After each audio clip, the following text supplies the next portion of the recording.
동의하죠. 좀만 설명을 좀 해주세요. 왜 그렇죠? 왜냐하면 결국은 시장 경제는 우리가 다 예스 하잖아요. 시장 사회를 하는 거지. 그렇죠. 예, 그 중심에 일단 재벌이 있단 말이에요. 예. 독점과 가장 비대화된 권력이 결국은 한국으로서 재벌 체제고, 예. 그다음에 재벌이 모든 기득권 체제를 온전시키는데 핵심 역할을 하고 있잖아요. 예. 그렇다면 이걸 어디선가는 깨고 가장 민주적인 이건 시스템을 구축을 해야 되는데 예. 있던 제도를 없애버릴 수는 없는 거 아니에요.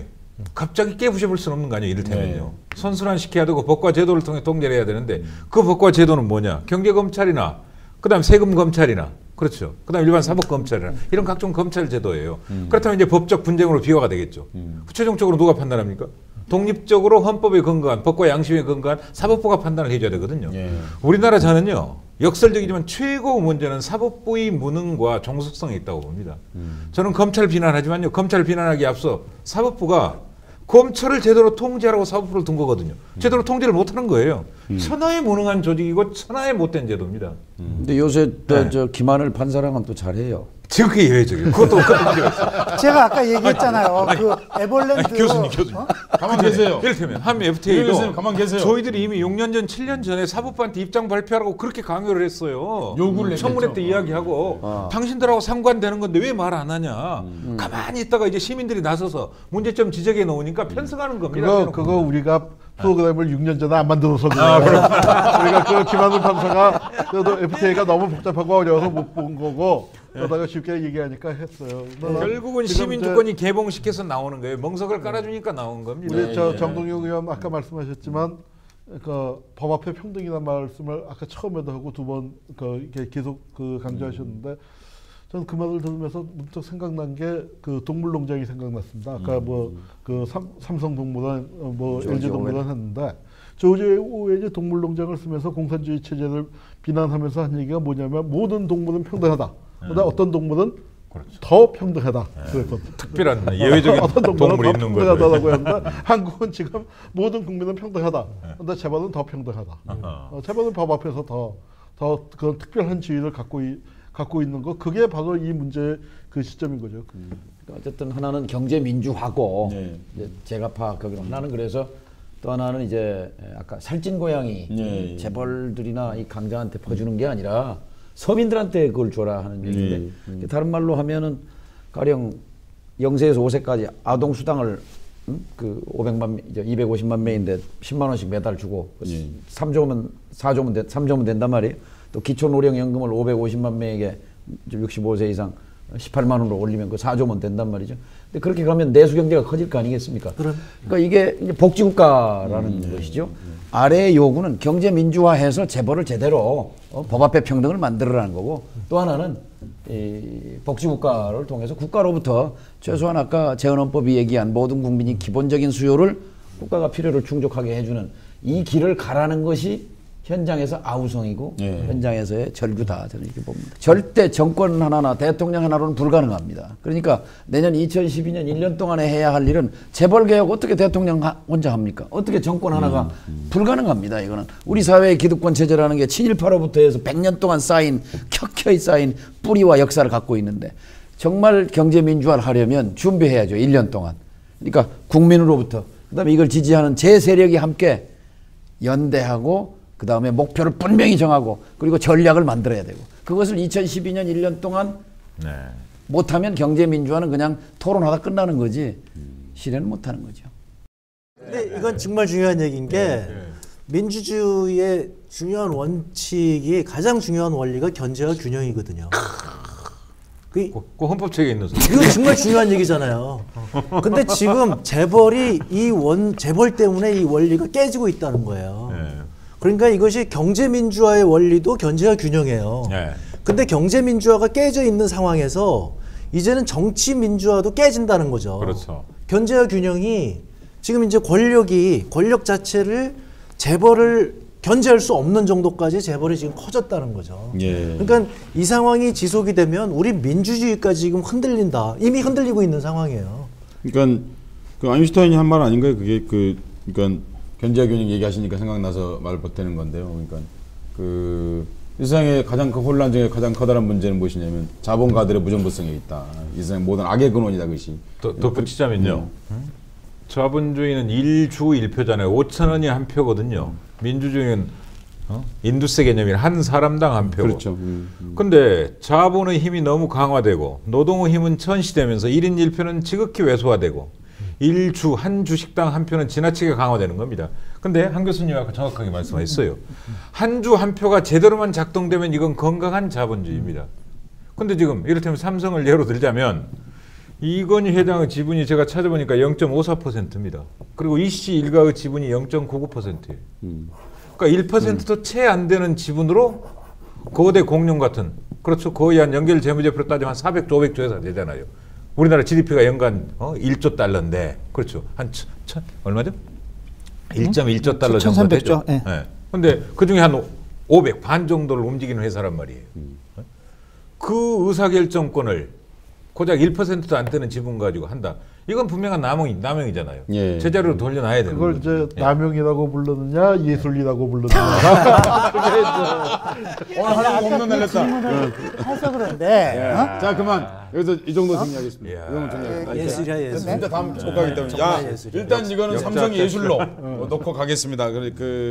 저는 그럼 시민들의 지금 요구가 얼마나 크냐. 저는 그것이 시민들이 이렇게 논리적으로 모른다 하더라도 시민들이 이 내용을 다 몸으로 혹은 지식으로 혹은 다양한 어떤 경로를 통해서 다 알고 있다는 사실입니다. 네. 지금 여기에 대한 재벌 개혁, 그리고 주권에 대한 개혁, 이걸 지금 시민들이 요구하고 있습니다.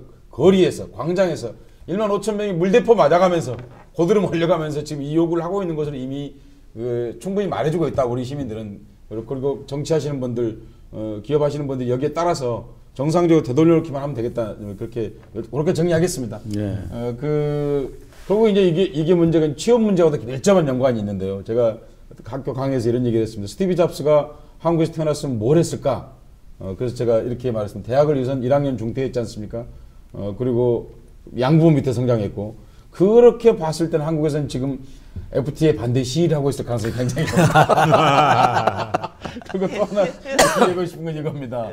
한국에서 IT 산업이 크게 발전한 적이 이명박 정부에서 확 찌그러졌는데, 만약에 스티브 잡스, 근데 재밌는 게 그거지 않습니까? 미국에는 빌 게이츠가 있고 스티브 잡스가 있는데요. 미국의 자본가 시대를 크게 둘로 나눌 수 있지 않을까 싶습니다. 하나는 한 100년 전에 나온 대자본가들이죠. 그리고 이제 IT 이런 컴퓨터 디지털 사회가 되면서 등장한 새로운 신진 자본가 그룹이 이제 빌 게이츠라든지 스티브 잡스 같은 사람이지 않습니까? 근데 한국에서는 스티브 잡스도 없고 사실은 빌 게이츠도 없죠. 그게 왜 그러냐면 이렇게 삼성이니 이런 대기업들이 다 그 중간에서 뭐 좋은 아이디어 내면 다 먹어버리고 가서 낚고채버리고 밟아버린 거죠, 사실은요. 그것이 오늘날 그 청년들의 실업하고도 좀 일정한 연관이 있지 않은가 싶습니다. 그래서 청년 실업 문제 얘기 조금 해보고 그 얘기를 마무리 졌으면 어떨까 싶습니다. 제가 말씀드리고 싶은 게 많은 분들이 재벌은 굉장히 뭐 이렇게 거대한 조직이니까 똑똑한 줄 아는데 굉장히 바보예요. 재벌은 바보다. 정말 바보예요. 왜냐하면 오늘 제가 얘기한 미국 얘기 다 몰라요. 예. 그러니까 제가 그 재벌의 무슨 이렇게 높으신 분들 만나면 예. 말이 안 통하는 거예요. 이분들이 알고 있는 지식과 제가 알고 있는 지식이 달라요. 그러니까 왜냐하면 거기서 이렇게 세뇌가 되어서. 그러니까 예를 들면 아까 백혈병 얘기하셨잖아요. 저건 정말 바보 같은 짓이거든요. 예를 들면 삼성이 지금 광고비를 1년에 몇 조 원을 쓴단 말이죠. 그렇죠. 그런데 저렇게 백혈병 하나 해갖고 삼성의 이미지에 지금 아마 몇 조 원 손실이 나는 거죠. 한번 보상해주면 애들 버릇없어질까 봐서 그렇게 하는 거예요. 아니 그러니까 그 돈을 한번 따져보자고요. 얼마나 되겠어요 그게? 그렇죠. 몇 조는 안 되겠죠. 그러면 그러니까 지금 이거를 저 사람들이 무슨 냐면 장기적인 시야가 없다는 거죠. 이것이 국가적인 측면에서도 지금 청년 실업 얘기를 하니까 삼성이 정말로 대한민국의 미래를 생각한다면, 그리고 삼성의 자신들의 미래를 생각한다면 지금 청년들을 엄청나게 고용을 해줘야 되거든요. 그래야지 이 사람들이 기술을 습득하는 거거든요. 그러니까 세계화 시대에 가장 중요한 건 인적 자본이죠. 지금은 자본은 그냥 순식간에 컴퓨터 한번 두드리면 수조 달러가 몰려다녀요. 그럼 이 몰려다니는 돈이 어디로 가냐면 인적 자본이 뛰어난 국가로 간다는 말이죠. 그러니까 미래의 경쟁력은 어디서 오느냐? 이 노동에서 오는 거다. 네. 우리 대학생들을 저렇게 실업자로 만들고 비정규직으로 저렇게 하면 10년 뒤에 저 사람들이 무슨 기술이 있겠냐 이런 얘기죠. 삼성에 기대하는 게 좀 어렵긴 할 것 같아요. 왜 그러냐면 광고를 보면요. 2등은 알아주지 않는다 이런 광고가 있고요. 그리고 이건희 회장이 그런 얘기 한 적이 있지 않습니까? 천재 한 명이 10만 명을 먹여 살린다. 한 명만 있으면 된다 그 말이지 않습니까? 나머지는 어떻게 해서든지 그러니까 고용이 늘리기보다는 고용이 줄지 않을까 그 말대로라면 그런 우려가 들어요. 왜냐하면 결국 지금 문제는 한 명의 천재의 문제가 아니라 나머지 99,999명의 어려움에 대해서 얘기했지 않습니까? 유정일 선생님. 청년 실업들 문제 어떻게 이 방송 보는 분들 대부분 청년들일 텐데 이분들에게 희망을 줄 수 있거나 어떤 가능성을 줄 수 있는 그런 메시지 뭐 혹은 그런 고도적인 얘기 좀 해주시죠. 그게 어느 나라나 경제가 잘 살아지면 잘 살아질수록 제조업적에서는 생산성이 빨리 올라가기 때문에 고용이 늘어나기가 좀 어려워요. 그래서 그 서비스가 늘어나고 서비스 중에서도 특히 소득이 늘어나면 늘어날수록 복지, 의료, 교육 이쪽에 우리가 소위 사회 서비스라고 하는 분야에 많이 늘어나야 되거든요. 근데 우리나라는 우리나라 소득 수준에 비해서 이게 형편없이 작아요.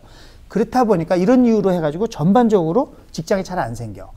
이거를 다 바꿔나가려면은 그 답이 바로 경제 민주화라는 거죠.